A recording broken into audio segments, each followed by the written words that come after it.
On Thursday this week, the European Union marked the 25th anniversary of the Schengen Agreement coming into force in 7 EU countries.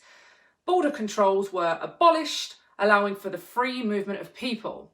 Today, 26 countries are members of the area. On the 26th of March 1995, the Schengen Agreement was signed by Belgium, Germany, France, Luxembourg, the Netherlands, Spain and Portugal. Today, 22 European Union countries are members of the Schengen area, as well as 4 associate countries: Iceland, Norway, Switzerland and Liechtenstein. The globalists heading up this superpower support the annihilation of national sovereignty. One currency, one army, one council and no borders. Well, these unelected bureaucrats are now seeing the devastating effects of their beloved 25-year-old Schengen zone, with Europe being declared the epicentre of the COVID-19 pandemic by the World Health Organization. Europe has now become the epicenter of the pandemic. After a quarter of a century of unfettered migration throughout the zone, the ramifications of so-called free movement can be quantified by the rapidly increasing number of dead citizens. As a result, what have the individual member states done? They've closed their borders. Spain and Hungary have closed their land borders. Poland has extended its border controls. Germany has introduced border controls with several countries, including France, which has reciprocated. Seasonal workers have been banned from entering Germany, which is the EU's biggest economy. The Czech Republic, Cyprus, Denmark, Lithuania, Romania and Slovakia have closed their borders to all foreigners.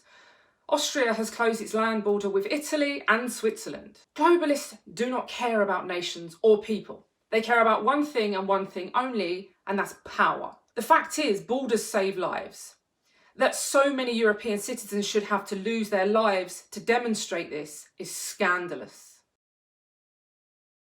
This week, 100 illegal immigrants wearing face masks were caught trying to cross the English Channel.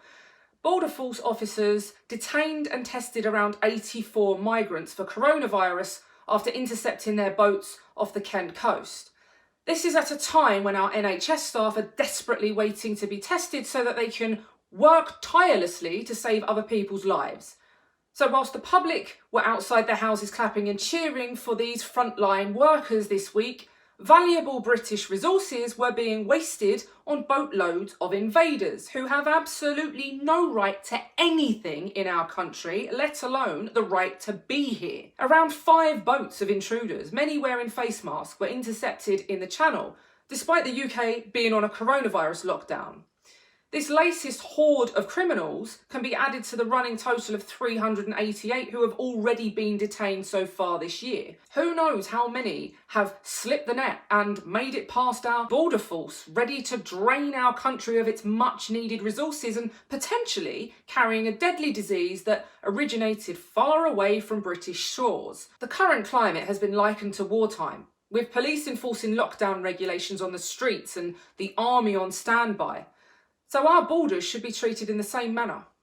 Anyone trying to infiltrate them now should be seen as an act of war, and they should be dealt with in the same way that we would react to any invading enemy during wartime.